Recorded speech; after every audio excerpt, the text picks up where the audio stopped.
Bismillahirrahmanirrahim. Assalamualaikum warahmatullahi wabarakatuh.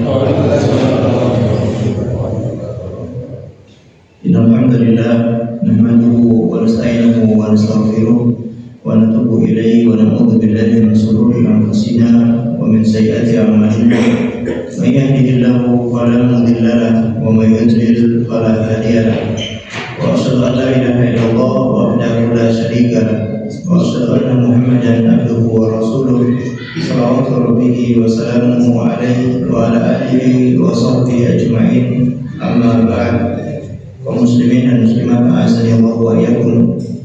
Tidak lupa kita bersyukur kepada Allah karena nikmatnya yang sangat besar Allah berikan kepada kita. Kita mendapatkan nikmat Islam, nikmat iman, nikmat kesehatan, nikmat kekuatan. Ini semua harus selalu kita syukuri dan terus ditingkatkan rasa syukur itu kepada Allah Azza wa Jalla. Salawat dan taslim tidak lupa juga kita aturkan kepada baginda Rasulullah SAW dan juga pada keluarganya, para sahabatnya dan umatnya yang setia mengikuti tuntunannya sampai hari kiamat. Insyaallah kita lanjutkan pembahasan kitab Ushul Ats-Tsalatsah, 3 landasan utama mengenal Allah, mengenal agamanya, mengenal agama Islam, dan mengenal Nabi Muhammad SAW. Pada pertemuan sebelumnya kita telah membahas tentang wafatnya Rasulullah SAW. Rasulullah, beliau ditugaskan untuk berdakwah menjadi seorang nabi dan rasul sejak diutus dengan surat Iqra bismi rabbikal ladzi khalaq, lalu diangkat menjadi rasul dengan surat Ya ayyuhal muddatsir. Sejak itu beliau selalu berdakwah, menyampaikan kepada manusia, mengajak mereka untuk mentauhidkan Allah dan melarang mereka dari menyekutukan Allah Subhanahu wa taala sampai beliau meninggal dunia. Setelah Rasulullah meninggal dunia, bagaimana nasib agama Islam? Rasulullah ketika masih hidup, maka Allah menurunkan wahyu kepada Rasulullah, lalu Rasulullah membacakan wahyu itu kepada manusia. Dan para sahabat merasa sangat beruntung ketika Rasulullah itu masih hidup. Sebagaimana kata Ummu Aiman radhiyallahu anha, seorang wanita yang mulia. Suatu ketika Umar dan juga Abu Bakar As-Siddiq mengunjungi Ummu Aiman. Ketika itu Ummu Aiman sudah sangat tua. Mereka menyaksikan Ummu Aiman ini sedang menangis, terseduh-seduh. Mereka berkata, "Wahai Ummu Aiman, kenapa engkau menangis? Apakah engkau tidak rela dengan meninggalnya Rasulullah SAW?" Kata Ummu Aiman, "Aku menangis bukan karena aku tidak rela meninggalnya Rasulullah SAW, tapi aku menangis karena terputusnya wahyu. Rasulullah meninggal dunia, wahyu sudah tidak turun lagi, wahyu sudah terputus. Ketika masih ada Rasulullah, kalau kita punya persoalan, kita datang kepada Rasulullah, kita minta penyelesaian, turun ayat, selesai urusan.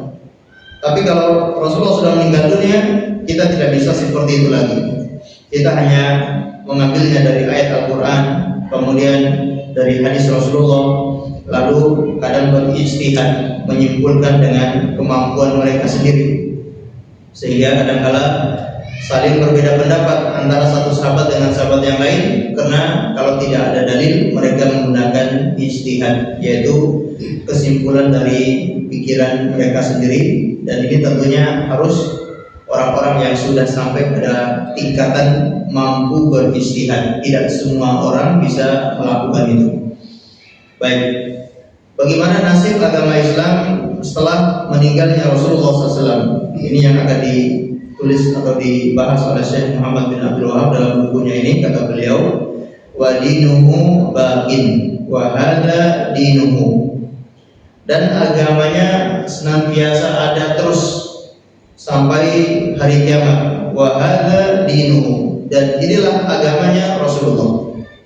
Jadi bukan berarti Rasulullah meninggal dunia agamanya bubar, agamanya bakin, agama Islam ini senantiasa eksis, terus berada di atas kebenaran, dan ini buktinya agamanya beliau. Agama yang kita anut ini, agama Islam, itu sejak meninggalnya Rasulullah SAW sampai hari ini, bahkan sampai hari kiamat, tetap seperti ini.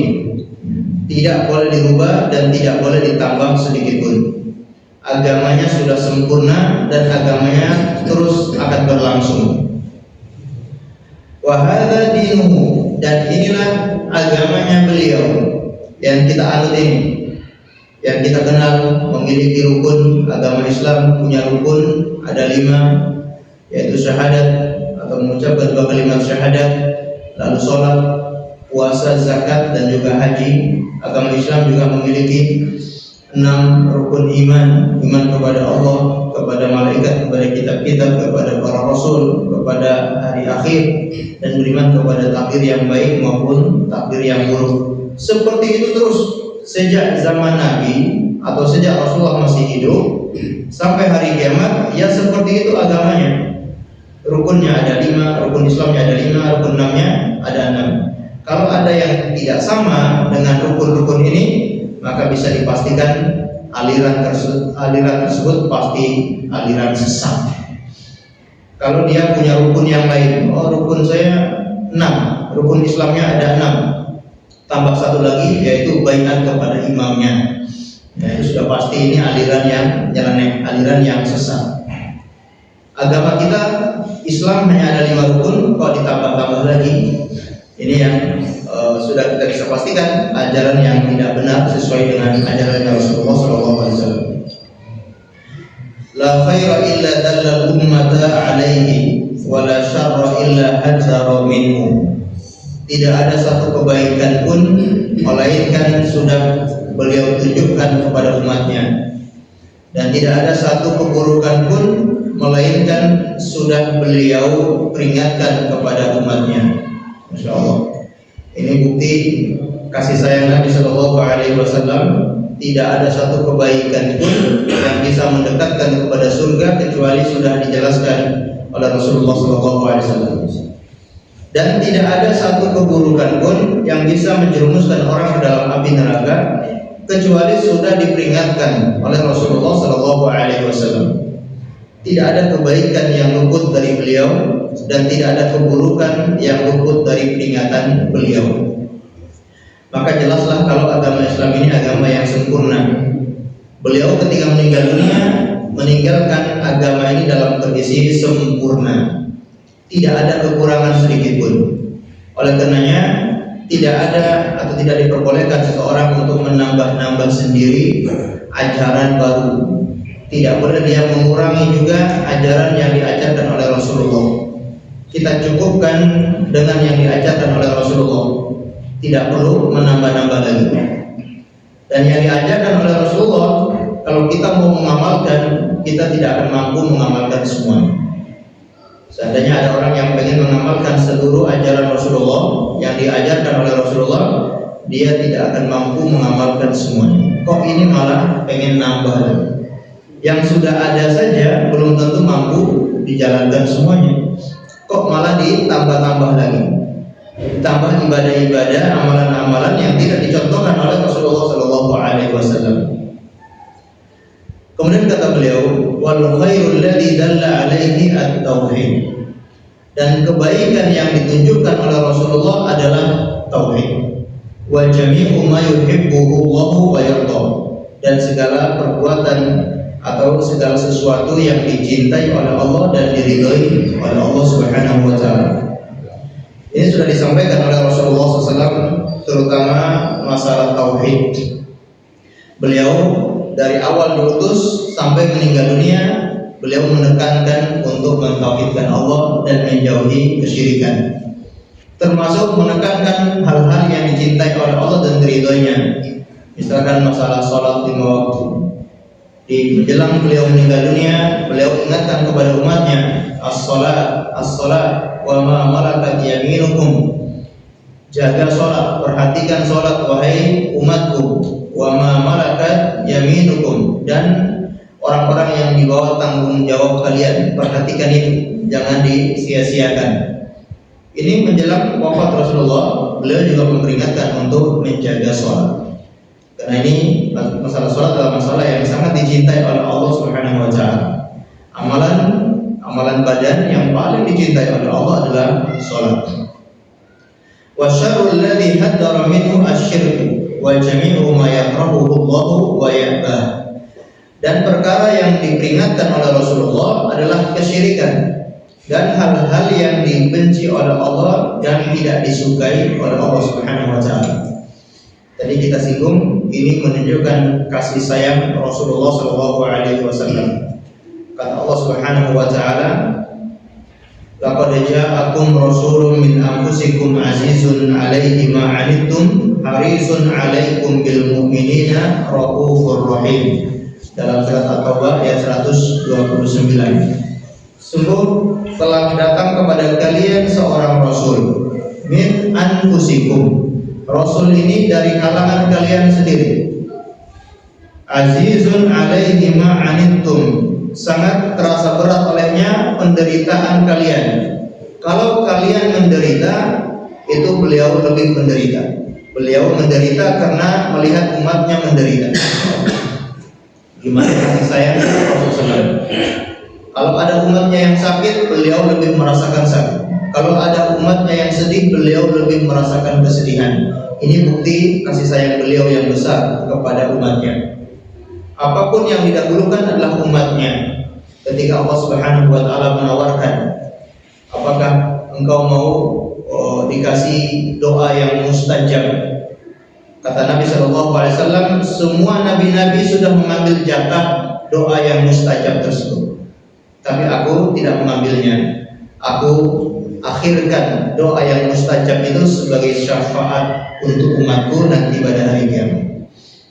Jadi beliau hanya memikirkan gimana umatnya bisa selamat. Ketika Allah menunjukkan bahwa umatnya banyak yang masuk neraka, maka beliau minta kepada Allah agar separuh dari penghuni surga itu adalah umatnya beliau, dan Allah kabulkan permohonan beliau. Dan saking kasih sayangnya beliau mengatakan, perumpamaan aku dengan kalian seperti seorang yang menyalakan api, lalu datanglah kupu-kupu kecil yang mendekati api tersebut. Maka aku ini yang menghalang-halangi kalian supaya jangan masuk api neraka. Ibarat orang yang menyalakan api, datang kupu-kupu kecil, orang ini menghalau agar kupu-kupu ini tidak terkena api. Maka itu ibarat saya dengan kalian. Aku menghalang-halangi kalian jangan sampai masuk neraka. Namun kata Rasulullah, tapi ada saja dari kalian yang menerobos. Ya, sudah dihalang-halangi tapi masih menerobos dan pengennya masuk dalam api neraka. Beliau juga mengatakan, kullu ummati yadkhuluna al-jannah illa man aba. Semua umatku, umat yang menerima dakwaku pasti akan masuk surga. Insyaallah. Ini diantara keutamaan umatnya Rasulullah, dan kita ini termasuk umatnya Rasulullah yang insya Allah sudah punya jaminan untuk masuk surga. Amin ya rabbal alamin. Semua umatku pasti akan masuk surga, illa man aba, kecuali yang memang tidak mau masuk surga. Para sahabat bertanya, wahai Rasulullah, wa man ya'ba, siapa yang tidak mau masuk surga? Beliau mengatakan, man ata'ani dakhalal jannah wa man asani faqad aba. Siapa yang taat kepadaku, dialah yang akan masuk surga, dan siapa yang ingkar tidak mau taat kepadaku, dialah yang tidak mau masuk surga. Jadi Rasulullah sudah pengen umatnya masuk surga. Beliau memperingatkan umatnya atau menghalangi umatnya jangan sampai masuk neraka, tapi memang dari umatnya beliau ada saja yang pengennya masuk neraka, tidak mau masuk surga. Azizun alaihi ma'anittum harisun alaikum bil mu'minin, yang sangat antusias untuk memberikan hidayah kepada kalian, gimana agar kalian itu menjadi orang beriman. Jadi seluruh hidup Rasulullah setiap harinya digunakan bagaimana agar orang itu bisa masuk Islam. Beliau juga tidur, beliau juga ngobrol bersama keluarganya, tapi hanya sedikit waktu yang beliau gunakan untuk pribadi beliau. Ada waktu beliau gunakan untuk istirahat, mungkin di siang hari beliau gunakan untuk istirahat bersama keluarganya, atau di malam hari dari ba'da Isya beliau gunakan untuk istirahat bersama keluarganya. Menjelang subuh atau dari pertengahan malam beliau sudah waktunya untuk manusia, untuk umat beliau. Dari sebelum subuh sampai Isya waktunya untuk umat beliau, Masya Allah. Dan beliau selalu mengajak manusia, memperingatkan manusia dari keburukan-keburukan, memberitahukan kepada manusia kebaikan-kebaikan yang akan mengantarkan kepada surga. Beliau sudah sampaikan semuanya kepada umatnya. Kata Nabi Shallallahu Alaihi Wasallam, Innahu laisa syai'un yuqarribukum ilal jannah illa qad amartukum bihi. Sesungguhnya tidak ada satu perkara pun yang mendekatkan kalian kepada surga kecuali sudah aku perintahkan kepada kalian. Wa laisa syai'un yuqarribukum ilan nar illa qad nahaitukum anhu. Dan tidak ada satu perkara yang mengantarkan kalian ke dalam neraka kecuali sudah aku larang kepada kalian. Kata sahabat Abdullah bin Mas'ud radhiyallahu taala anhu, tidaklah satu perkara yang sampai burung itu mengepakkan sayapnya melainkan Rasulullah SAW sudah menjelaskan ilmu tentangnya. Jadi semua ilmu tentang kebaikan sudah disebutkan oleh Rasulullah SAW. Tadi ini ucapannya Abu Dzar Al-Ghifari. Kata Abu Dzar Al-Ghifari, tarakna Rasulullah SAW wa ma ta'irun yatiru bi janahi illa indana minhu ilm. Tidaklah Rasulullah wafat meninggalkan kita melainkan seandainya ada burung yang mengepakkan sayapnya, melainkan beliau sudah menerangkan ilmu tentangnya. Masya Allah. Ini saking kasih sayangnya Rasulullah kepada umat beliau. Kalau demikian, maka cukuplah kita dengan ajaran Rasulullah SAW, karena ajarannya sudah sempurna, sudah lengkap. Kata Ibnu Mas'ud radhiyallahu taala anhu, ittabi'u wa la tabtadi'u. Qad kufitum.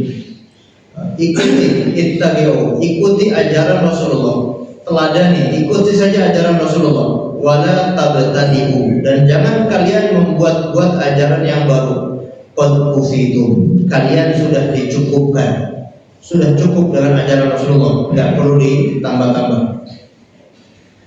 Kemudian kata Imam Malik radhiyallahu rahimahullahu taala, man ibtada'a fi dinillahi bid'atan fa innahu za'ama anna Muhammadan khana risalah.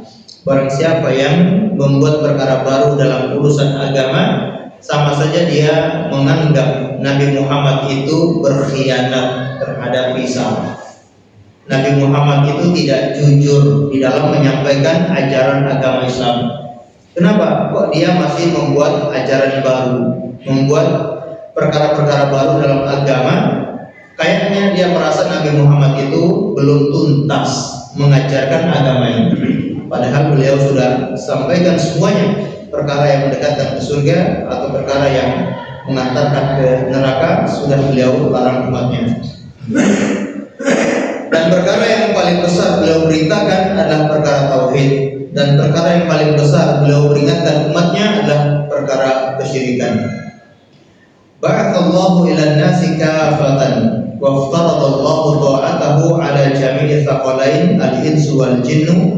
Wa dalilu qauluhu ta'ala, qul ya ayyuhan nas inni rasulullahi ilaikum jami'an.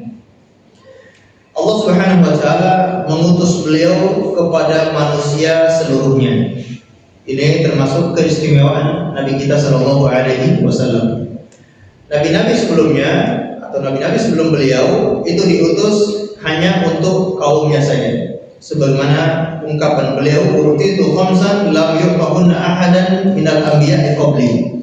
Aku dikasih sebuah keistimewaan atau 5 keistimewaan yang tidak dikasih kepada nabi-nabi sebelum saya. Salah satunya kata beliau, "Wa kana an-nabiyyu yub'atsu ila qaumihi khassah wa bu'itsu ila an-nasi kafah." Adapun nabi-nabi sebelum saya, mereka diutus khusus untuk kaumnya saja. Adapun saya, Allah utus untuk seluruh manusia. Masya Allah. Nabi Musa hanya diutus kepada kaumnya saja dari Bani Israel. Nabi Nuh alaihi salam diutus hanya kepada kaumnya saja. Termasuk nabi-nabi yang mungkin kita tidak mengenal mereka. Namanya tidak dijelaskan oleh Allah dalam Al-Quran atau tidak dijelaskan oleh Nabi SAW dalam hadisnya. Dan Nabi itu banyak, Rasul juga banyak sekali jumlahnya. Ada yang kita kenal, ada yang belum kita kenal. Allah utus nabi-nabi ini atau Rasul-Rasul ini khusus untuk kaumnya saja. Adapun Nabi kita Shallallahu Alaihi Wasallam Allah utus untuk seluruh manusia, untuk seluruh kaum, untuk seluruh kabilah, untuk seluruh suku bangsa sampai hari kiamat. Sejak beliau diutus menjadi Rasul, beliau diutus untuk seluruh manusia sampai hari kiamat dari bangsa manapun.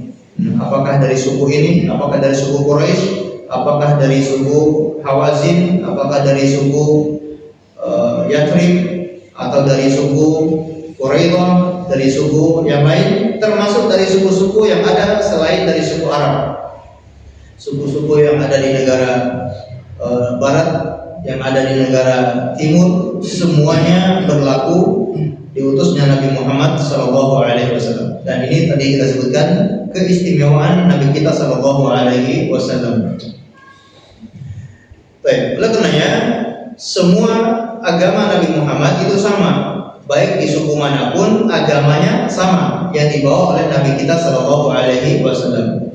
Jadi tidak ada perbedaan antara Islamnya orang Arab dengan Islamnya non-Arab. Tidak ada perbedaan antara Islamnya yang ada di barat dengan Islamnya yang ada di timur.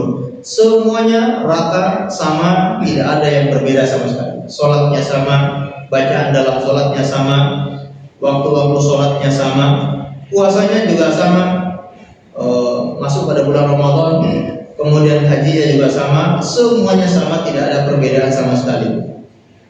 Dan oleh karena itu tidak ada istilah Islam Arab atau Islam Nusantara. Ada Islam Nusantara. Pengennya Islamnya Nusantara. Tidak bisa lepas dari Islam yang dibawa oleh Nabi Muhammad SAW. Dan Allah Subhanahu Wa Taala mengutus nabinya itu dari bangsa Arab. Kalau Nabi kita dari bangsa Arab, tidak mungkin kita bisa lepas dari yang namanya Arab. Tidak mungkin kita bisa lepas dari baik bahasa Arab atau dari mencintai Rasulullah SAW, mencintai orang Arab. Karena Nabi Muhammad orang Arab, ya, kita wajib mencintai beliau. Berarti kita mencintai orang Arab, termasuk mencintai keluarga Nabi Muhammad SAW. Kita juga mencintai para sahabat. Ya, para sahabat ini juga umumnya orang Arab. Ya, kita mencintai mereka. Jadi kita memang tidak bisa lepas. Ya, tidak bisa kita mandiri dengan tadi istilahnya Islam Nusantara atau Islam yang lainnya. Kalau pengen Islam Nusantara, ya murni semuanya Nusantara. Jangan ada Arab sama sekali. Sholat pakai bahasa Nusantara. Ya. Dari takbir sampai salam semuanya bacaannya terjemahan, ya. Allah Maha Besar. Kemudian ya Allah jauhkan saya dari dosa-dosa saya dari timur dan barat. Ya Allah sucikan saya dari keburukan-keburukan saya dengan air salju. Segala puji bagi Allah. Ya, semuanya diterjemahkan, ya, nggak ada Arab sama sekali.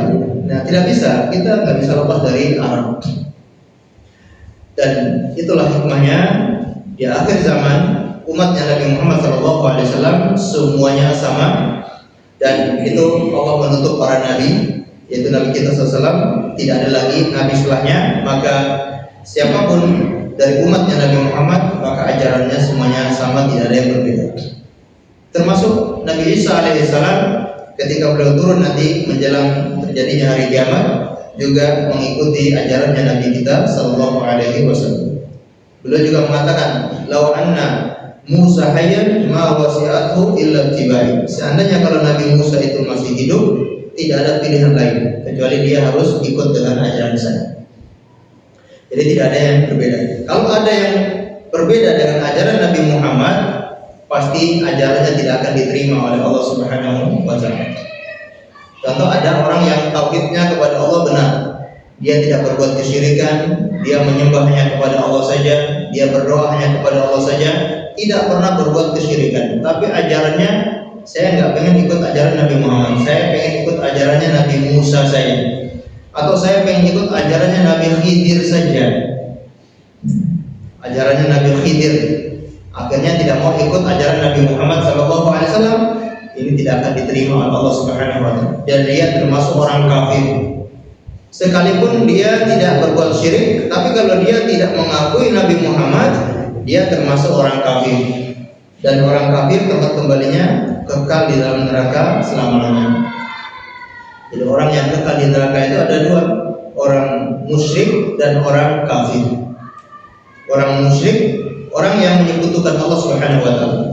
Orang yang menyekutukan Allah ini, apakah dia agamanya Islam atau dia agamanya selain Islam? Asalkan kalau dia menyekutukan Allah, dia pasti akan kekal di dalam neraka. Yang kedua, orang kafir. Orang kafir ini orang yang tidak mau menerima ajaran Nabi Muhammad. Itu orang kafir, tidak mau menerima ajaran Nabi Muhammad SAW. Walaupun dia tidak berbuat syirik, kalau dia tidak menerima ajaran Nabi Muhammad, pasti dia juga akan kekal di dalam api neraka selama-lamanya. Kata Allah Subhanahu wa Ta'ala, innal ladzina kafaru min ahlil kitab wal musyrikina fi nari jahannam khalidina fiha abadan ulaika hum syarrul bariyah. Ulaika hum syarrul bariyah. Innal ladzina kafaru, sesungguhnya orang-orang kafir dari kalangan ahlul kitab wal musyrikin, dan juga orang-orang musyrikin, tempat kembalinya apa? Fi nari jahannam khalidina fiha. Maaf, tidak ada abadannya. Khalidina fiha abadan, mereka kekal di dalamnya. Kemudian kata beliau, waftaradallahu ta'atahu ala jami'i tsaqalain al-insu wal jin. Dan Allah Subhanahu wa Ta'ala mewajibkan untuk taat kepada beliau, yaitu dari dua golongan, al-insu wal jinnu, golongan manusia dan golongan jin. Dan kedua golongan ini yang disyariatkan oleh Allah untuk mengikuti ajarannya Nabi Muhammad SAW. Jin juga terkena syariatnya Nabi Muhammad. Sebagaimana manusia terkena syariatnya Nabi Muhammad, makhluk seperti jin ini juga terkena syariatnya Nabi Muhammad SAW. Cuma kita tidak mengetahui seperti apa mereka sholatnya, seperti apa mereka berwudunya, seperti apa mereka berpuasanya, mereka makannya, kita tidak mengetahui. Tapi terkena syariatnya Nabi Muhammad secara umum. Adapun dalilnya adalah firman Allah Subhanahu wa Ta'ala, Qul ya ayyuhan nas inni rasulullahi ilaikum jami'an. Katakan, wahai sekalian manusia, sesungguhnya aku ini rasulnya Allah kepada kalian semuanya. Kepada siapa saja dari kalangan manusia yang mendengar Nabi Muhammad diutus. Siapa saja yang mendengar Nabi Muhammad diutus, dia wajib mengikuti Nabi Muhammad SAW.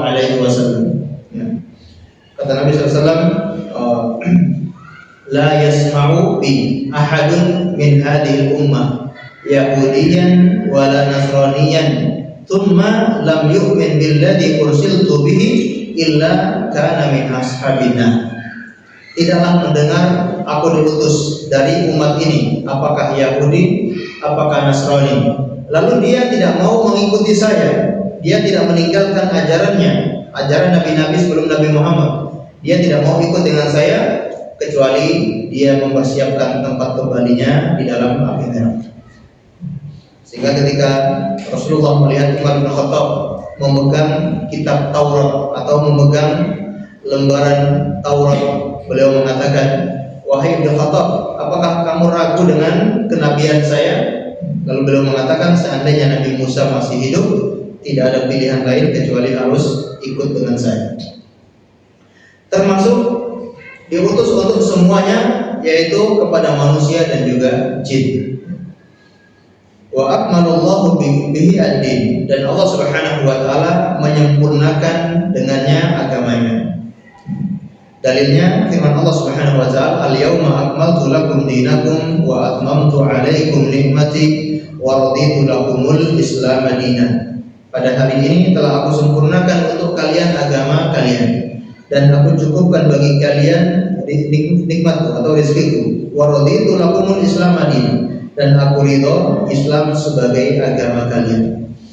Ya, Allah sudah sempurnakan agama Nabi kita sallallahu alaihi wasallam, dan kita termasuk umat yang beruntung karena menjadi umatnya Rasulullah sallallahu alaihi wasallam yang Allah sempurnakan agama beliau atau agama Islam ini sebelum Rasulullah meninggal dunia.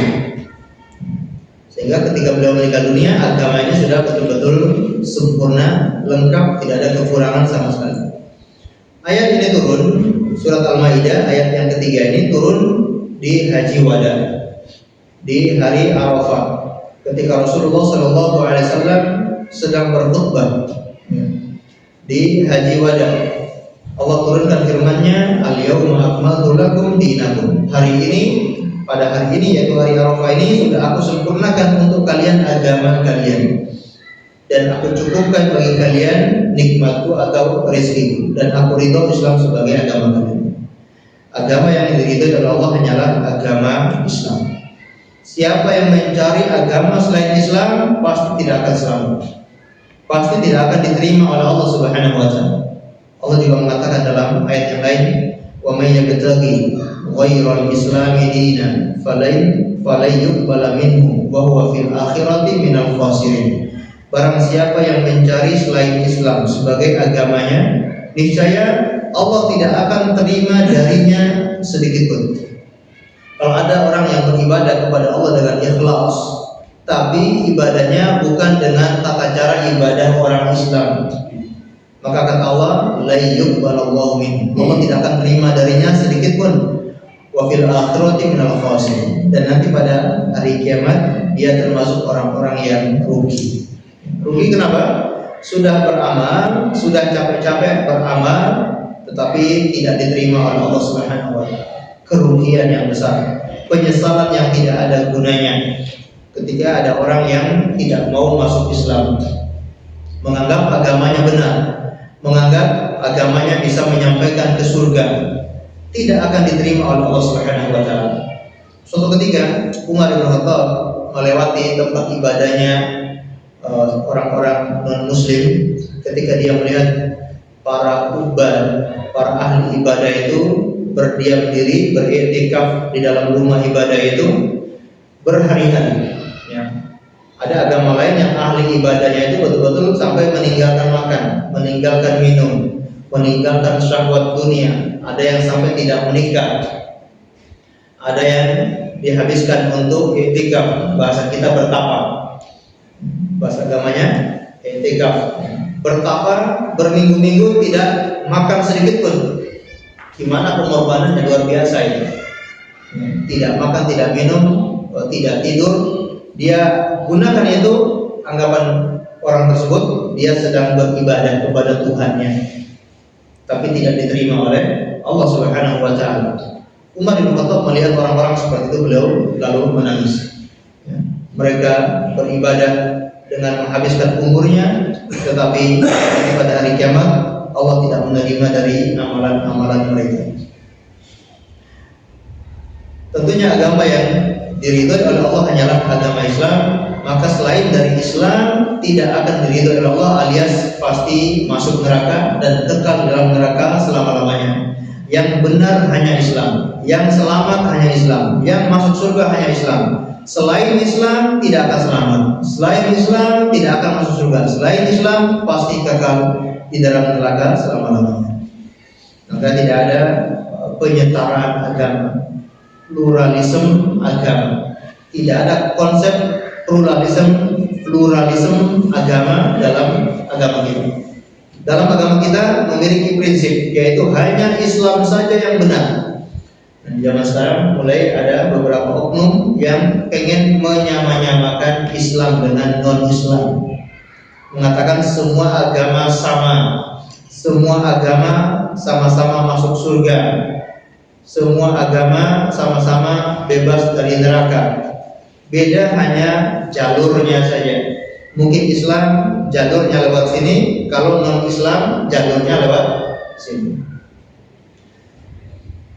Namun dalam agama kita punya prinsip yang masuk surga hanyalah agama Islam. Silakan orang mau punya keyakinan demikian, tapi agama kita prinsipnya adalah hanya agama Islam yang masuk surga. Karena Islam pasti surga. Kalau ada istilah Islam dengan non-Islam, harusnya ada istilah surga dengan non-surga. Kalau di dunia ada Islam, ada non-Islam. Di akhirat ada yang surga, ada yang non-surga.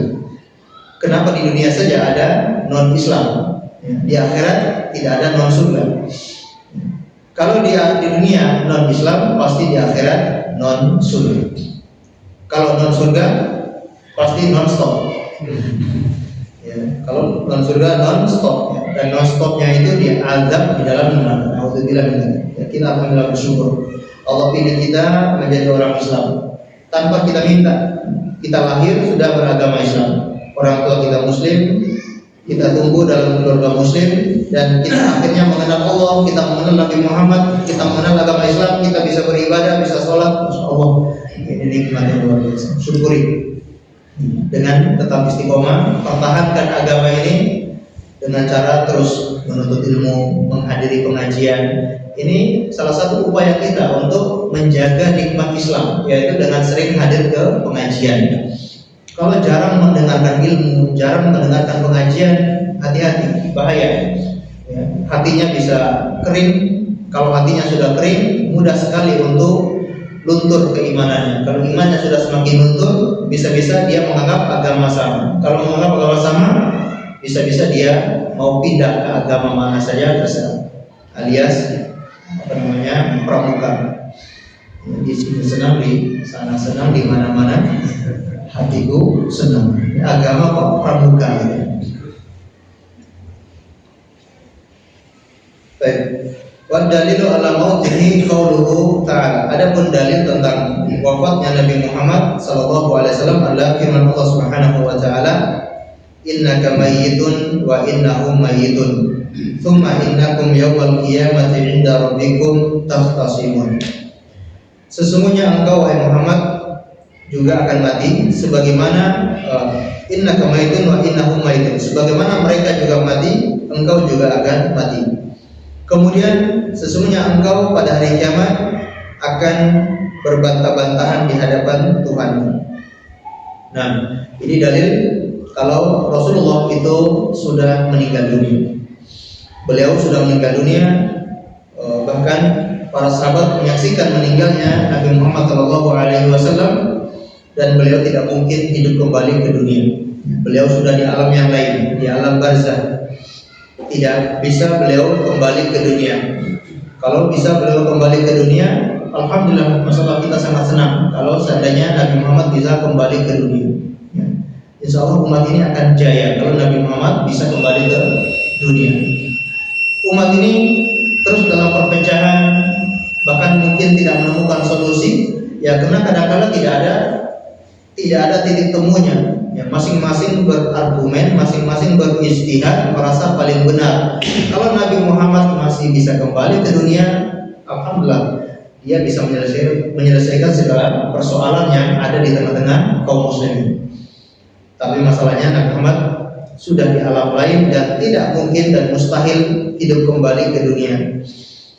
Ini dalil kalau Nabi Muhammad sudah betul-betul meninggal dunia. Karena beliau hanyalah manusia biasa sebagaimana manusia yang lainnya. Mereka juga akan meninggal dunia. Allah a'lam bishawab. Kita dengarkan azan terlebih dahulu, kemudian kita lanjutkan sedikit insyaallah.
Kaum muslimin dan muslimat azanallahu wa iyyakum. Dalil tentang beliau sudah meninggal dunia ini menjadi bukti kalau selain dari beliau juga pasti akan meninggal dunia. Sebagaimana beliau meninggal dunia, yang lain juga akan meninggal dunia. Orang terbaik yang paling dicintai oleh Allah saja meninggal dunia, apalagi selain dari Nabi Muhammad SAW. Dan beliau sampaikan umur umatnya beliau antara 60 sampai 70 tahun. Sedikit sekali yang melebihi 70 tahun. Dan tidak ada yang kekal. Tidak ada orang yang hidup kekal di dunia ini, pasti akan meninggal dunia. Nabi Isa alaihissalam itu diperselisihkan oleh para ulama apakah diwafatkan oleh Allah lalu diangkat ke langit atau dibuat tidur saja. Ini yang diperselisihkan oleh para ulama. Adapun selain beliau, ya, siapapun yang pernah hidup di dunia ini tidak akan pernah kekal, tidak akan hidup selama-lamanya, pasti akan meninggal dunia. Maka ada yang bilang kalau Nabi Khidir itu masih hidup, ini tidak ada dalil, tidak ada hujah sama sekali. Karena Allah tidak mungkin menjadikan orang itu kekal di dunia ini, semuanya akan meninggal. Dan seandainya kalau Nabi Khidir itu masih hidup, ya, seandainya saja kalau dia masih hidup sampai masa Rasulullah diutus, dia pasti akan menemui Nabi Muhammad SAW. Dia harus ikut dengan Nabi Muhammad, mengikuti ajarannya beliau. Maka tidak benar ada sebagian ajaran yang mengikuti ajaran Nabi Khidir dengan alasan itu tidak mengikuti ajarannya Nabi Muhammad SAW. Ini tentunya kesesatan yang nyata dan ini biasanya diperdaya oleh syaitan dan banyak kaum muslimin yang tertipu dengan itu. Ya, syaitan datang dengan menyamar sebagai Nabi Khidir lalu mengangkat dia sebagai wali, ya. Disahkan hal-hal yang haram dan dihalalkan segala sesuatunya. Segala sesuatu yang haram sudah dihalalkan bagi orang tersebut yang dianggap wali oleh syaitan tersebut. Dan kadang-kadang orang percaya seperti itu. Ketika ada orang yang mengatakan saya wali, atau ada yang mengatakan, atau gurunya mengatakan saya wali, orang mudah sekali percaya. Padahal tidak ada dalil sama sekali. Kok orang sebegitu mudahnya percaya hal-hal yang gaib, hal-hal yang tidak ada dasarnya. Kita ini terbiasa untuk terdidik. Kita ini sudah terbiasa sekolah dari SD, SMP, SMA, bahkan kuliah, mungkin sampai S3, sampai profesor juga. Kita ini dibiasakan untuk ilmiah. Kok dalam masalah-masalah yang seperti ini kok mudah sekali percaya? Untuk masalah keilmuan kita harus punya rujukan yang jelas, rujukan yang benar. Tidak boleh gampangan percaya hal yang semacam itu. Terutama dalam masalah agama, masalah ibadah. Kalau kita salah jalan, resikonya kalau sampai meninggal dunia, menyesal, tidak ada gunanya lagi. Maka sekarang kita terus belajar untuk tahu mana jalan yang benar, supaya kita meniti jalan yang benar itu dan istiqomah di atasnya. Jangan sampai salah jalur. Kalau sudah salah jalur, berbahaya. Bisa-bisa tidak diterima amalnya oleh Allah Subhanahu wa ta'ala. Kemudian kata beliau, wan nasu idza matu yub'atsun. Dan manusia itu apabila meninggal dunia nanti akan dibangkitkan kembali. Ini artinya Allah tidak sia-sia menciptakan manusia. Manusia diciptakan hidup, kemudian mereka mati. Nah, setelah mati itu bukan berarti selesai. Setelah mati ini ada kehidupan yang lain, akan dibangkitkan nanti pada hari kiamat. Dan kalau sudah dibangkitkan akan dimintai pertanggungjawaban. Jadi tidak ada yang sia-sia perbuatan Allah. Kalau manusia itu hanya diciptakan hidup, meninggal lalu selesai, berarti sia-sia Allah menciptakan manusia ini. Allah menciptakan alam dunia ini, berarti sia-sia.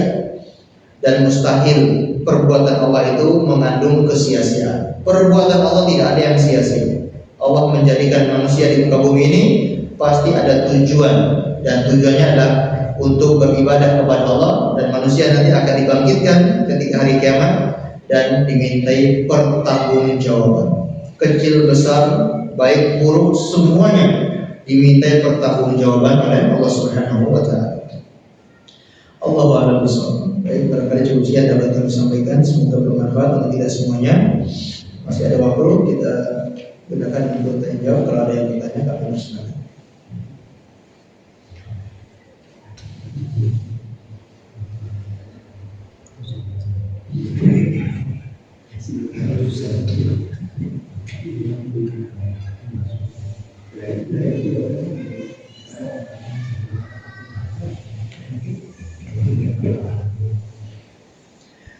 Baik, kita akhiri dengan membaca doa kafaratul majlis. Subhanallah wa bihamdika, asyhadu an la ilaha illa anta, astaghfiruka wa atubu ilaik.